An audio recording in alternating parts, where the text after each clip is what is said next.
was wearing my mother's high-heeled shoes. I've since mastered the art of the high-heeled shoe. Because that is not happening again. I could climb the Empire State Building with those motherfuckers.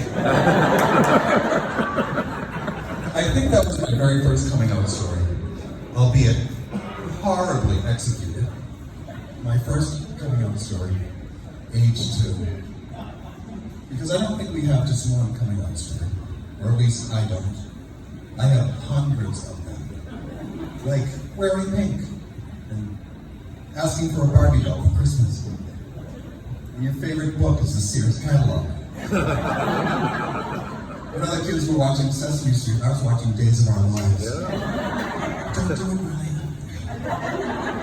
Little coming out stories, and all that before I went to kindergarten. So you can imagine what happened after my mother unleashed me to the general public and sent me to school. The coming out stories were abundant.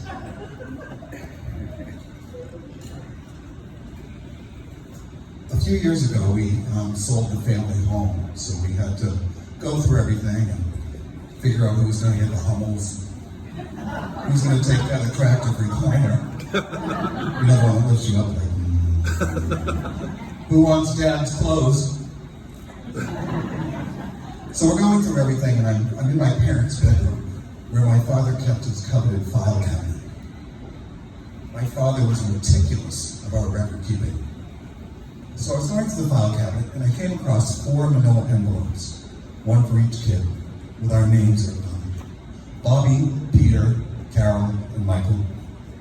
Yes, we had the Brady Bunch names covered.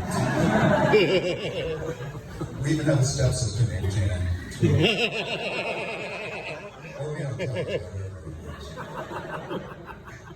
So I grabbed my envelope, and I ripped it open. Inside were all of my report cards. My father saved all of our report cards. And there it was, kindergarten, all the way through probation, everything. So I hopped on the bed, because I couldn't wait to read them all and relive my success. Kindergarten through 2nd grade, I did okay. Round about 3rd grade, things started going south.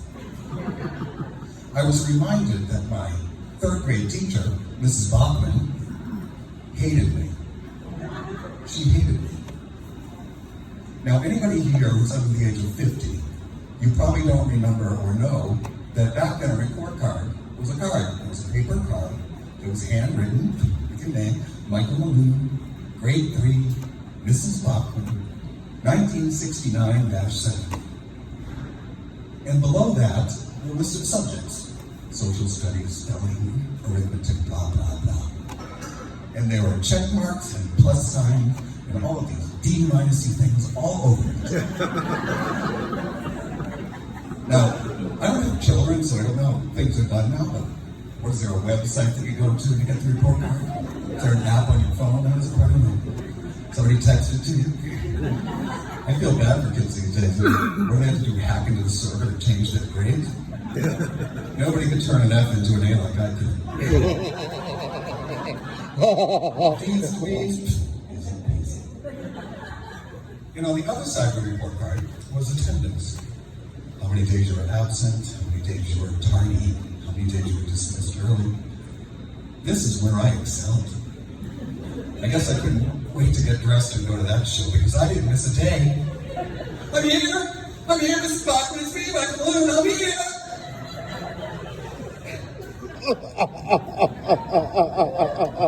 And below the attendance portion were the comments. Again, I don't have children, I don't know how they do things now, I really don't give a shit. But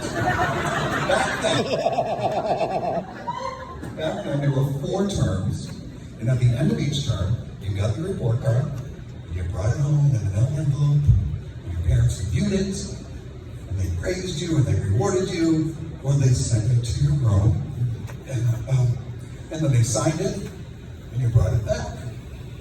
And at the end of each term, Mrs. Bachman summarized it with her comments. Turn number 1. Michael Michael's constant talking is very bothersome. It's disruptive and annoying.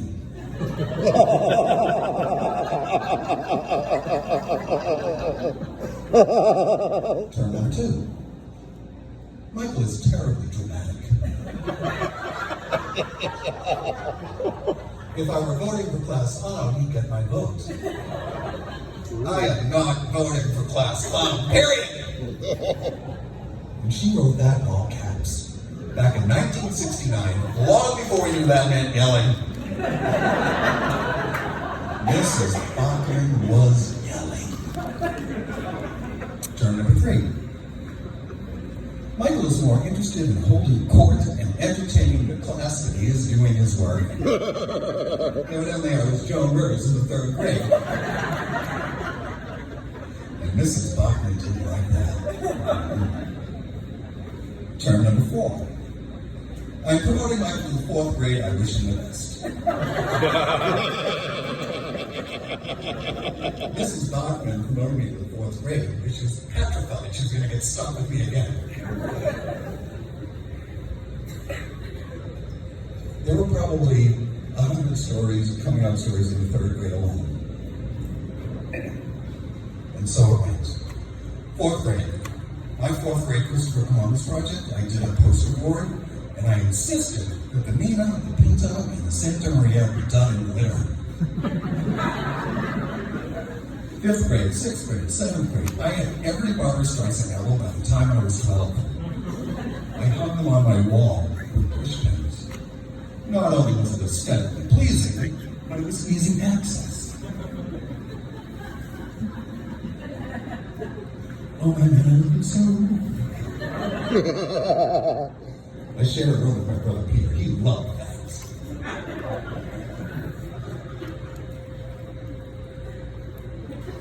My sister got a sewing machine for Christmas one year and never used it.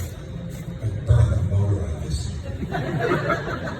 I made all the curtains. I made my mother's clothes. I used to crochet napkins and sell them for money.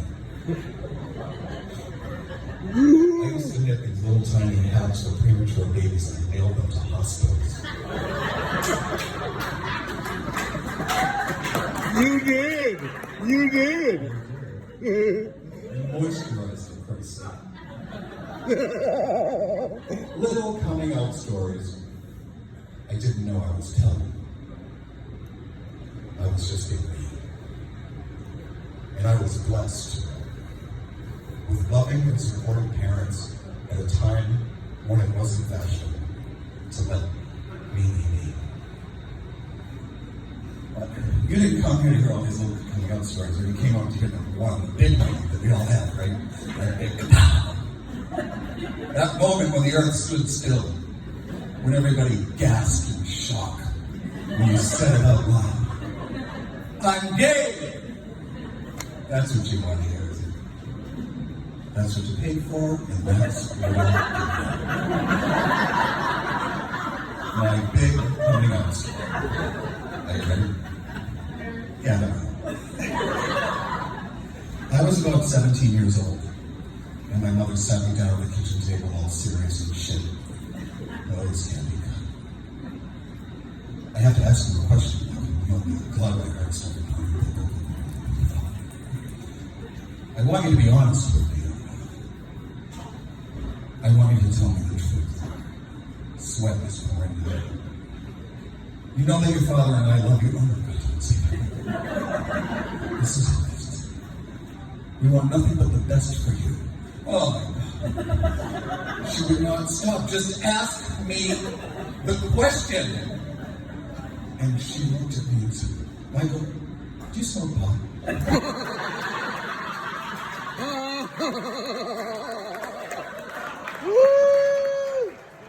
What? What? Of course I smoke pot. What the hell kind of question is that?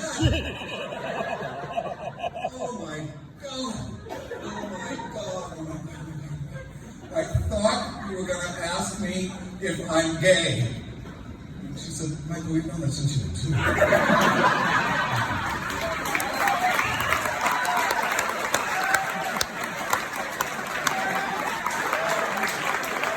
Salamat po.